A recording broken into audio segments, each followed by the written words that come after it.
Yo, welcome. Here is your narrator or host Metal. And first, let me extend my gratitude to everybody who commented highly positively, uh, in general, positive comments on my reveal of the faction. I was stunned by it. It is true, and I will not deny it. I use AI to build images with it, and I am the narrator, so I use my original voice. I also understand that not everybody will like AI images. I understand that not everybody will like this faction. I understand that somebody will hate it, and that's exactly the point. This faction, the Dravorn faction, is not made to be loved by everybody and everywhere. So enjoy. Let's go into it. Now let me explain the three borders that you see on the image in front of you.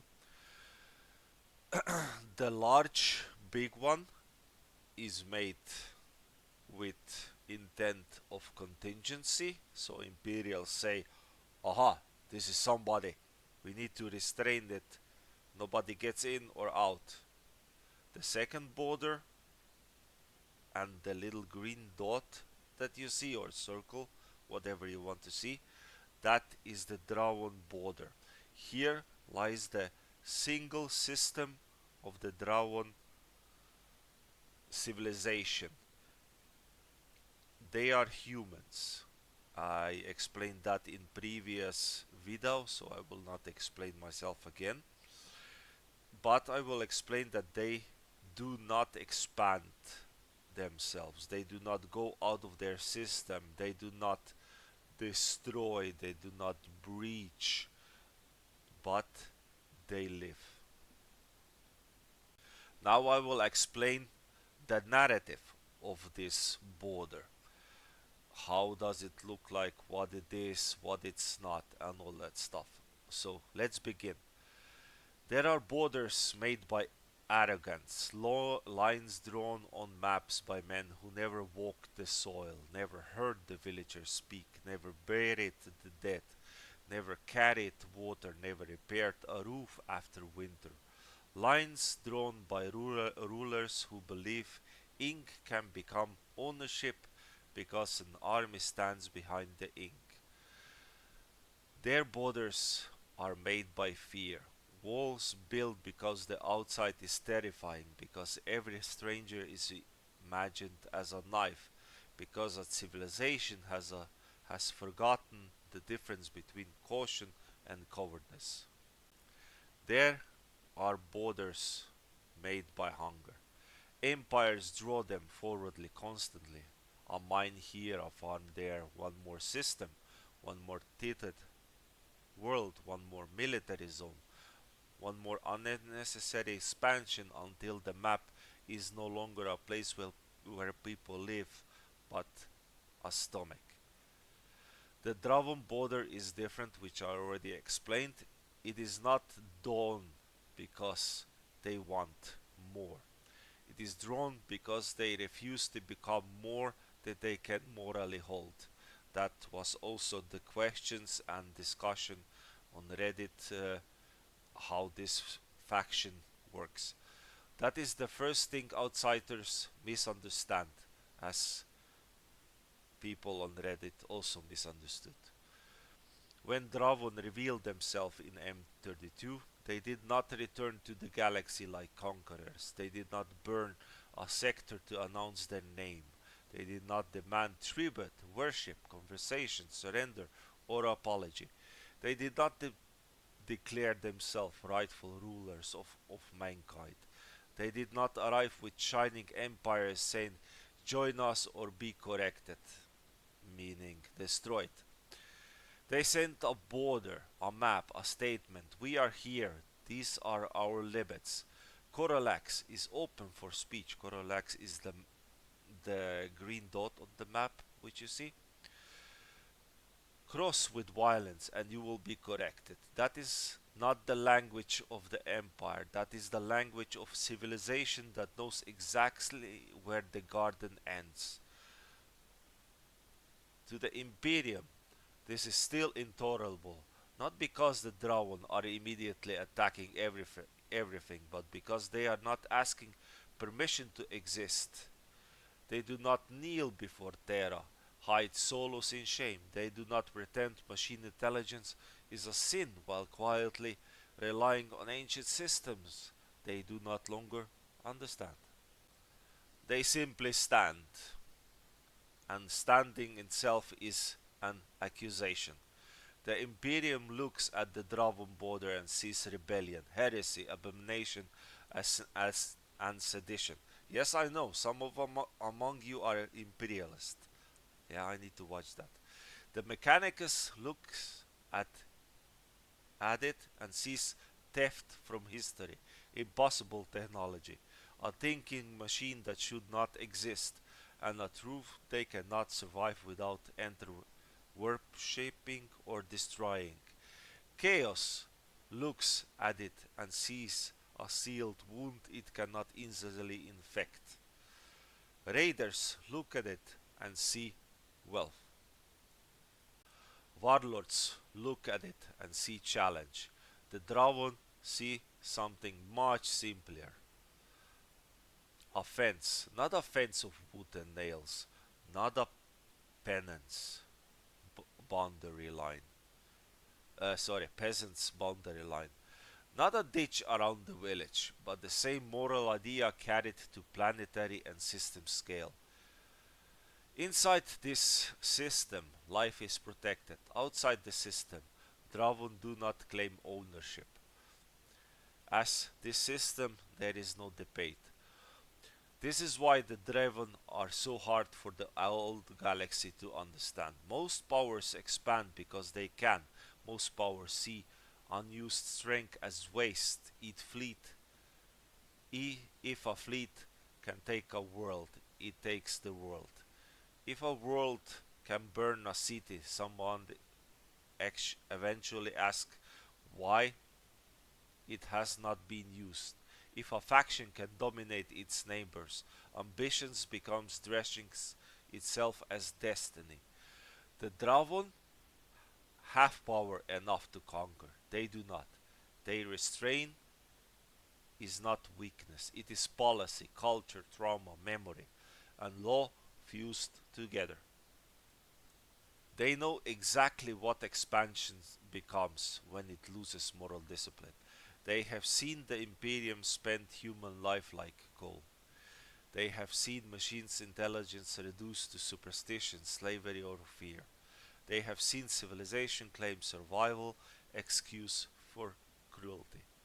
They have seen what happens when the strong decide that need gives them permission.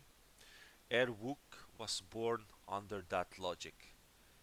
He was born nobody in the machine of a hive world. A child so uncounted that the system around him would barely have noticed his death. He learned early that a civilization can consume people without even hating them. Hatred would be at least a required attention. His world did not grant him even that. So when he became the root of the Davron, or the Davron Lord, he did not build a civilization that says, we survive, therefore we may rule. He built one that says, we survive, therefore no one under care becomes property. That is what the border protects. Not territory alone, a principle.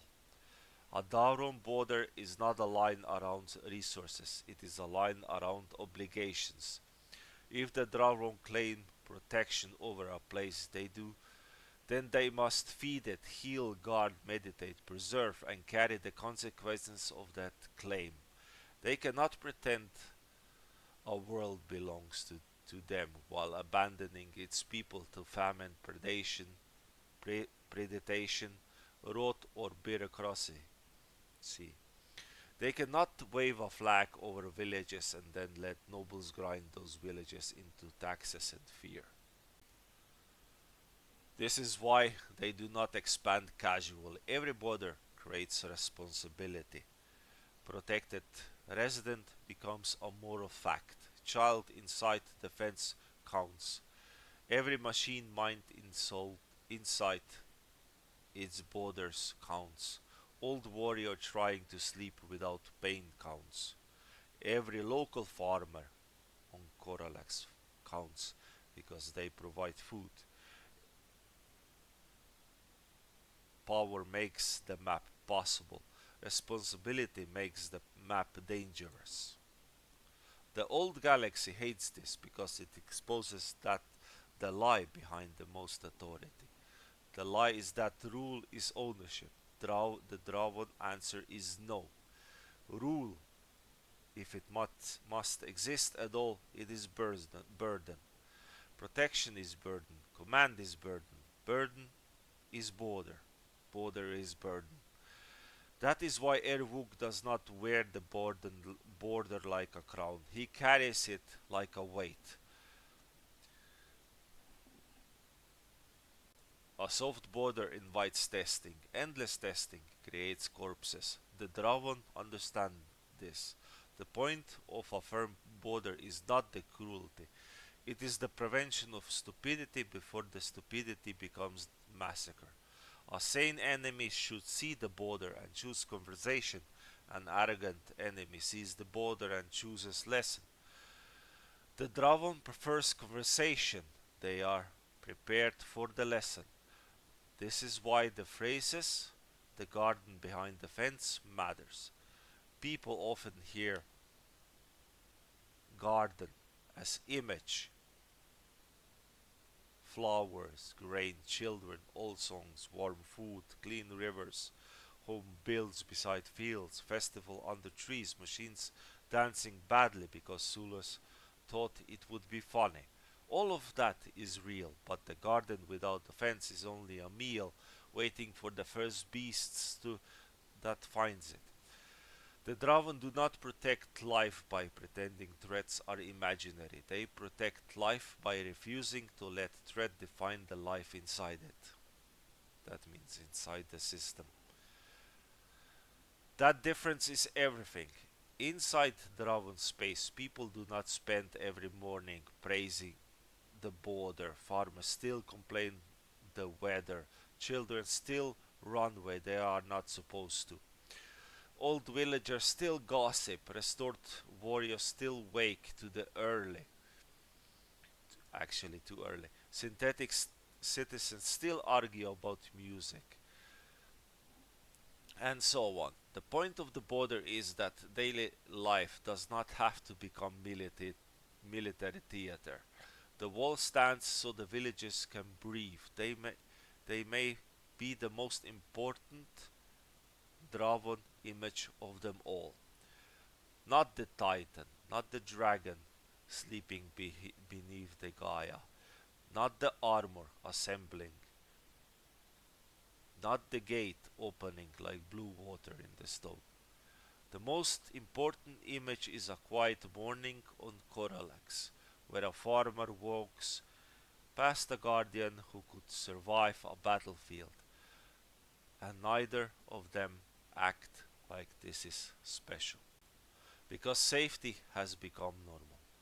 That is what the Draven border borders mean. It does not mean we own everything inside. It means nothing inside is yours to take. It does not mean we fear the outside. It means we know the outside in. We choose what may enter. It does not mean we are pure. It means we have learned what predation looks like before it puts on noble clothing. It does not mean we will save the galaxy by force. It means we will not let the galaxy's madness eat the people under our care. This is why the border must remain absolute. If the Dravorn allowed the nobles to reclaim Coralax peasants as property, that promise would crack. If they allowed one Mechanicus expedition to see Solus as a sacred machine, the promise would self crack.